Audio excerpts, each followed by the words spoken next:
Bonjour, je suis Kitty Hartl, la curatrice invitée de la participation française de la prochaine Nuit Blanche à Taipei. Et tout d'abord, je voulais remercier chaleureusement le bureau français de Taipei et AG Chen pour cette invitation dont je suis vraiment très honorée.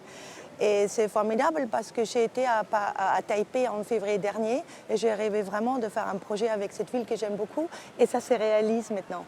Et en tant plus que j'ai été directrice artistique de la Nuit Blanche à Paris en 2022 et 2023 et j'ai fait un lien à travers un projet artistique avec cette Nuit Blanche à Taipei qui sont les Yeti Pop. Les Yeti Pop font partie de la French Animal Pride. C'est la proposition qui répond à la thématique de cette année qui sont les animaux nocturnes. Et donc les Yeti Pop sont des animaux fantastiques sur roller qui sont imaginés par un artiste français qui s'appelle Greg Brehin.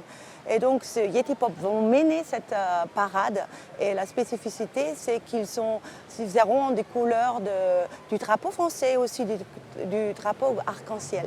Et après le public va découvrir aussi 3 totems monumentaux en bois et c'est là le lieu de rassemblement de la French Animal Pride. Et c'est là aussi que vont être distribués les masques qui représentent une chouette. Et donc ce masque était spécialement conçu par Kittonet et Marty du bureau de l'agence Weirdo Banana.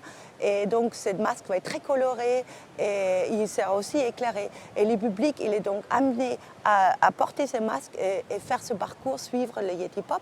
Et en plus, ils sont invités à créer leur propre masque parce que le bureau français a eu l'initiative de faire un concours et le plus beau masque va avoir récompense d'un aller-retour à Paris. Donc l'ensemble de cette déambulation va être accompagné de jeunes percussionnistes taïwanais qui vont rythmer en fait cette déambulation.